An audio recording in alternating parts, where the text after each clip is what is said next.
Myself, Professor Dr. Deepak Singh, Allied Science Specialist, एटिलेक्टेसिस या collapse of lungs, lungs का सिकुड़ जाना, यह भी एक सीरियस डिजॉर्डर है, लाइफ थ्रेटनिंग डिजॉर्डर में आता है। लंग्स जो रियल में जैसे देख रहे हैं कि एक चेस्ट कैविटी के अंदर लंग्स तो दोनों तरफ होता है ना, राइट की तरफ लेफ्ट की तरफ। राइट लंग्स 5 लोब से बना होता है, लेफ्ट लंग्स 2 लोब से बना होता है। लंग्स में एयर आता है और फिर यहां से एयर निकलता है। इंस्पायरेशन के समय एयर आता है तो ये थोड़ा सा एक्सपेंशन होता है, फिर एक्सपायरेशन के समय जब एयर बाहर निकलता है तो ये फिर कंट्रैक्शन होता है।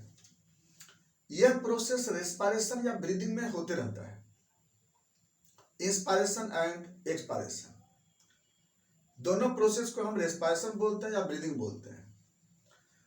अब यही लंग्स अगर बाय द वे जो इसका अल्वुलाई है या जो इसके जो अल्वुलर सैक है वह क्या होता है ना, कोलैप्स कर जाता है, सिकुड़ जाता है। इसी को हम लोग एटिलेक्टेसिस या कोलैप्स ऑफ लंग्स बोलते हैं। अब इसको समझने गौर से, जैसा कि आप स्ट्रक्चर में देख रहे हैं, ये अब थोड़ा सा इसको हम अलग कर रहे हैं समझने के लिए। ये ट्रैकिया है, तो ट्रैकिया क्या होता है ना कि इसमें आउटर सरफेस पे कार्टिलेज होता है, तो कार्टिलेज क्या करता है ना, इसको कोलैप्स होने से बचाता है। चलिए, ये कार्टिलेज बचा लेता है। चलिए, इसके बाद भी जो ब्रांचेज होते हैं ना, ब्रोंकस, प्राइमरी ब्रोंकस, इसमें कुछ कार्टिलेज होते हैं। चलिए, ये भी बचा ले, ये भी बच जाता है इसमें आपका सिकुड़ने से।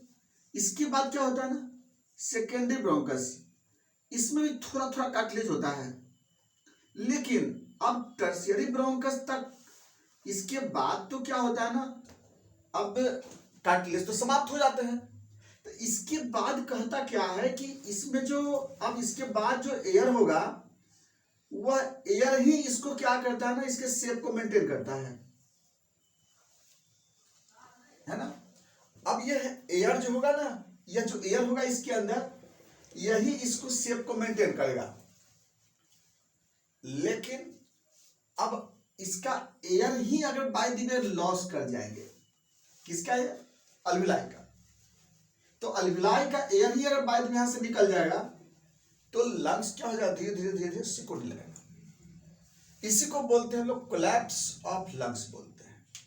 इसका मतलब क्या हुआ कि ये जो इधर का जो पार्ट होता है, कौन कौन से part, terminal bronchioles, respiratory bronchioles, alveolar duct and alveoli.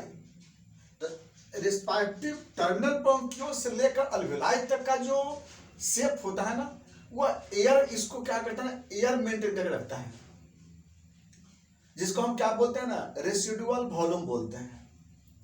एक बहुत फोर्सफुल एक्सपायरेशन करने के बाद जितना एयर बचता है उसको रेसिडुअल वॉल्यूम बोलते हैं। उतना रहता है एयर। क्यों रहता है वहां पर एयर, क्योंकि एयर नहीं रहेगा तो फिर कोलैप्स कर जाएगा। एयर ही इस लंग्स के शेप को मेंटेन करता है। कहां से बोले हम, रेस्पिरेटरी टर्मिनल ब्रोंकियोल से लेकर के अल्वुलाई तक। चलिए, ये तो हो गया नॉर्मल बात है। अब बात करते हैं कि ये कोलैप्स का टाइप कितना होता है। तो अकॉर्डिंग टू लोब इन्वॉल्व, है ना, 2 तरह के होते हैं। कौन कौन से, एक होता है पार्शियल कोलैप्स, एक होता है कंप्लीट कोलैप्स। ऐसा भी हो सकता है कि लंग्स का कोई पार्ट, एक आध लोब, एक एरिया उसके क्या हो जाए, कोलैप्स कर जाए। जरूरी नहीं कि पूरा का पूरा लंग्स कोलैप्स कर जाए। जैसे मान लीजिए सपोज दैट, ये तो हम इधर राइट वाले बताए ना कोलैप्स वाले, इधर लेफ्ट वाले, तो लेफ्ट में सपोज दैट कि यहाँ पर 2 लोब है, राइट ऊपर लोअर में, तो मान लीजिए सपोज दैट एक लोब इसमें कोलैप्स कर सकते हैं। तो अगर थोड़ा सा पार्ट कोलैप्स होता है तो उसको बोलते हैं पार्शियल कोलैप्स, और अगर पूरा का पूरा लोब कोलैप्स होता है तो उसको बोलते हैं कंप्लीट कोलैप्स। तो दोनों तरह के मिल सकता है, डिपेंड करता है एजेंट कैसा है। चलिए, अकॉर्डिंग टू ऑनसेट 2 तरह के होते हैं, acute collapse and chronic collapse. पहले बात करते हैं एक्यूट कोलैप्स किसको बोलते हैं। एक्यूट कोलैप्स का मतलब होता है कोई ऐसा एजेंट जो एक्सपोज किया और तुरंत क्या होगी ना, यानी कि कोलैप्स कर गया। तो ऐसा कोलैप्स जो एजेंट एक्सपोजर के 2 सप्ताह के अंदर कोलैप्स कर जाता है तो उसको एक्यूट कोलैप्स बोलते हैं। लेकिन एक बात है, ये कोलैप्स फिर से क्या हो सकता है ना, बहुत जल्दी रिकवरी भी हो जाता है, यानी फिर ये नॉर्मल आ जाता है। तो ऐसा कोलैप्स को क्या बोले, एक्यूट कोलैप्स बोलते हैं। दूसरा कहलाता है क्रोनिक कोलैप्स।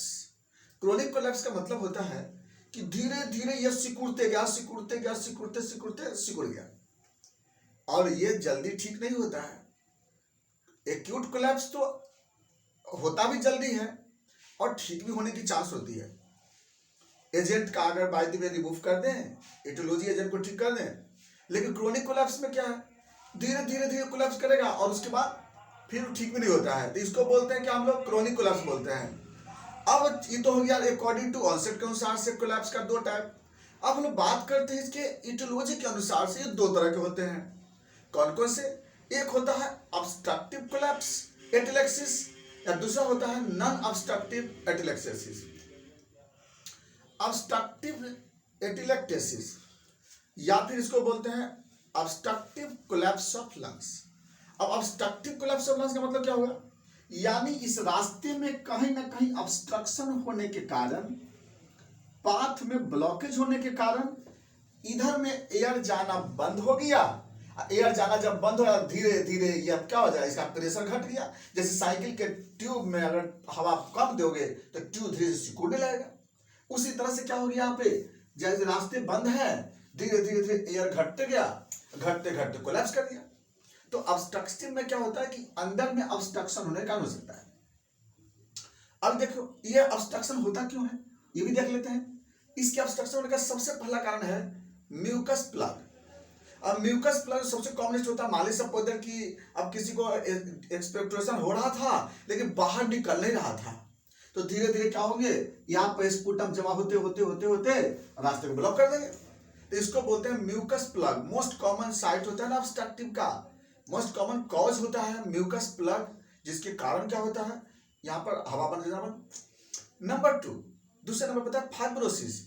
अगर लंग्स फाइब्रोसिस हो जाता है तो उस केस में भी क्या होता है ना कि फाइब्रोसिस होने के कारण धीरे धीरे क्या होगा ना, रास्ते ब्लॉक होते चलेंगे, और रास्ते ब्लॉक होते जाएंगे तभी उस केस में क्या होगा, कोलैप्स होगा। इसके बाद आता है COPD, chronic obstructive pulmonary disease. अगर ऐसा भी केस होता है ना तभी उस केस में क्या होंगे, रास्ते ब्लॉक होंगे, उसमें ही क्या होगा ना, यहाँ पे हवा एयर जाना बंद हो जाएगी। कभी कभी क्या होता है ना, ट्यूमर के केस में अगर भाई इंटरनल ट्यूमर है तो उस ट्यूमर तो दोनों तरह से हो सकता है ना, इंटरनल भी हो सकता है एक्सटर्नल भी हो सकता है। इंटरनल ट्यूमर हुआ तब भी क्या हो सकता है ना, रास्ते ऑब्स्ट्रक्शन हो जाएंगे। तो इस ऑब्स्ट्रक्शन के कारण भी यहां से एयर जाना क्या हो जाएगी, बंद हो जाएगी, और इसकी वजह से कोलैप्स हो जाता है। तो इटियोलॉजी के अनुसार से कोलैप्स होने का ये बहुत इंपॉर्टेंट कारण होता है ऑब्स्ट्रक्शन का। अब आते हैं बात नॉन ऑब्स्ट्रक्टिव एटिलेक्टेसिस। नॉन ऑब्स्ट्रक्टिव में तो क्या होता है कि रास्ते तो ठीक रहते हैं लेकिन यही कोलैप्स कर लेता है। कैसे, तो नॉन ऑब्स्ट्रक्टिव में क्या होता है कि हो सकता है कि इसको बाहर से एक्सटर्नली इसको कोई ना कोई प्रेस कर रहा हो। अब एक्सटर्नली प्रेस कौन करेगा, तो मान लीजिए देखिए प्लूरा है, तो प्लूरा से अगर प्लूरा का फ्लूइड का अमाउंट बढ़ जाता है, प्लूरिसी हुआ अगर सपोज दैट, तो प्लूरिसी होने के कारण क्या होगा, ये इसको प्रेस करेगा, तो प्लूरिसी होने के कारण प्रेस करेगा। अब प्रेस करेगा तो फिर धीरे क्या होगा, ये सिकुड़ जाएगा। दूसरे नंबर पर आता है न्यूमोथोरैक्स। न्यूमोथोरैक्स का मतलब क्या होता है कि अल्विलाई के अराउंड में एयर फैल जाता है। अब देखिए न्यूमोथोरैक्स मोस्ट कॉमन कॉज है। न्यूमोथोरैक्स के कारण क्या होगा ना कि अल्विलाई कंप्रेस करेगा। सेकंड बड़ा कॉमनेस्ट कॉज होता है न्यूमोथोरैक्स। थर्ड में आता है लंग्स इंजुरी। अगर ये इंजुरी होगा तो उस केस में क्या होगा, यहाँ पे इसमें भी कोलैप्स करेगा, इसमें एयर यहाँ पर अल्विलाई रप्चर कर जाएंगे। इसके बाद अगला आता है हाइड्रोथोरैक्स। वाटर का प्रेशर बढ़ेगा। पायोथोरैक्स पल्स का प्रेशर बढ़ेगा। हीमोथोरैक्स ब्लड एक्युमुलेशन हो सकता है। ये सब कारण बन गए। प्लस इसके साथ साथ न्यूमोनिया। न्यूमोनिया क्या होता है ना कि यहाँ पर एक्जुडेशन बढ़ता है अल्विलाई के बाहर में।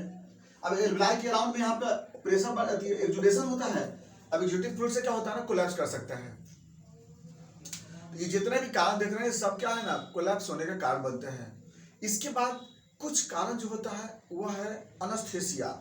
अनेस्थीसिया से क्या होता है कि रेस्पिरेटरी जो मसल्स होता है ना वो वीक हो जाता है, टोनिसिटी कमजोर हो जाता है इसमें, और एनेस्थीसिया देने से मसल कमजोर हो गया है, अब मसल वीक हो जाएगा तो बस सिकुड़ गया।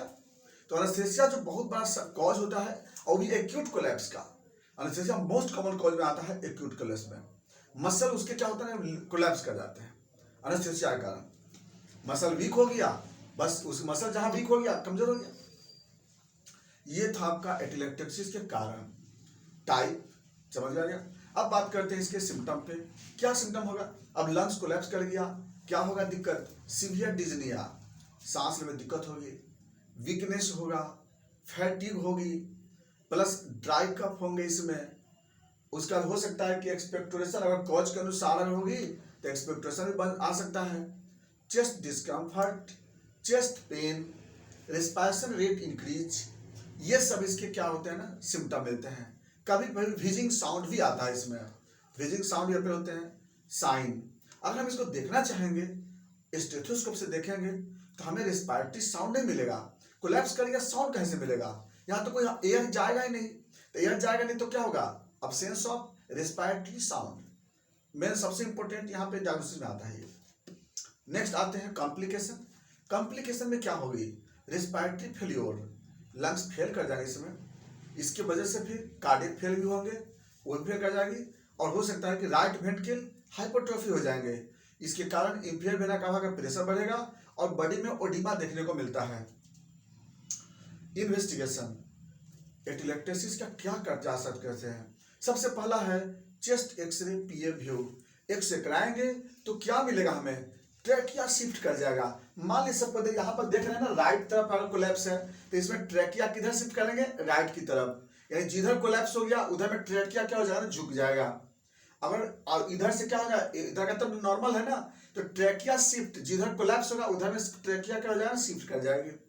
इसके बाद वहां पे आपको कुछ मिलेगा ही नहीं, पूरा ओपेसिटी मिलेंगे, ट्रांस ओपेसिटी, यानी क्या मिलेगा वहां पे, ट्रांस ओपेसिटी, एक्सरे प्लेट में दिखाई देगा। इसके बाद नेक्स्ट क्या करते हैं हम लोग, HRCT, HRCT में क्लियर रिपोर्ट में आ जाएगा आपको कोलैप्स लंग्स के बारे में। इसके बाद नेक्स्ट आते हैं हम लोग पल्मोनरी फंक्शन टेस्ट, क्या मिलेंगे इसमें, रेसिडुअल वॉल्यूम इसमें एकदम बहुत कम मिलेंगे। इसका एक्सपायरेटरी रिजर्व वॉल्यूम ये भी बहुत कम हो जाता है, तो एक्सपायरेटरी रिजर्व वॉल्यूम भी घट जाता है, टाइटल वॉल्यूम भी डिक्रीज कर जाएंगे। तो PFT में जब देखते हैं लोग पल्मोनरी फंक्शन टेस्ट में, तो हमें कैपेसिटी भी डिक्रीज मिलेगा आपको, तो वॉल्यूम कैपेसिटी दोनों आपको डिक्रीज मिलेगा आपको। अब हम लोग आगे हम लोग इसको पॉजिटिव एजेंट के अनुसार हम लोग अलग अलग तरह से हम लोग जांच करके देख सकते हैं। TLC कराएंगे, में भी हो सकता है बढ़ा रहेगा, DLC में न्यूट्रोफिलिया मिल सकता है, क्रोनिक रहने पर मोनोसाइटोसिस या लिम्फोसाइटोसिस मिलता है। मैनेजमेंट क्या करेंगे, सबसे पहला इसका मैनेजमेंट है चेस्ट फिजियोथेरेपी। फिजियोथेरेपी इसके सबसे मोस्ट इंपोर्टेंट इसका ट्रीटमेंट है, मैनेजमेंट है। नंबर 2 चेस्ट मसाज करते हैं इसमें लोग। नंबर 3 पेशेंट को बोलते हैं बैलून फुलाने के लिए, रोज बोलते हैं कम से कम 4, 5, 10 बैलून फुलाते, जितना फुलाएगा उतना फायदा करेगा। स्पाइरोमीटर से अगर करते हैं तो और ज्यादा अच्छा रहेगा इसके लिए। तो कोलैप्स को बचाने के लिए सबसे बेस्ट तरीका ये होता है। बाकी मैनेजमेंट अकॉर्डिंग टू डायग्नोसिस के अनुसार से जैसा होगा उसके अनुसार से हम लोग मैनेजमेंट करते हैं। ऐसा सिर्फ सभी में फिजियोथेरेपी नहीं भी कर सकते, मान लीजिए सपोज दैट अगर चेस्ट इंजुरी है तब तो हम लोग कैसे कर सकते हैं उसमें, हाँ इसमें हम लोग बैलूनिंग फुलाने के लिए पेशेंट को बोलते हैं। अब बात करते हैं इसे मेडिसिन के बारे में। इसे मेडिसिन में क्या कर सकते हैं, एंटिमटार, साइलेसिया है अच्छी मेडिसिन है, कोनियम, कलकड़िया फ्लोर, कालीबाइक्रोम, ये सब मेडिसिन इसके लिए बहुत बढ़िया है। और बाकी डायग्नोसिस के अनुसार से, सिम्टम के अनुसार से हम लोग डिफरेंट तरह के मेडिसिन इसमें दे सकते हैं। ये था आपका एटिलेक्टेसिस, कोलैप्स ऑफ लंग्स। बाकी चलेंगे फिर नेक्स्ट वीडियो में। Thanks for watching.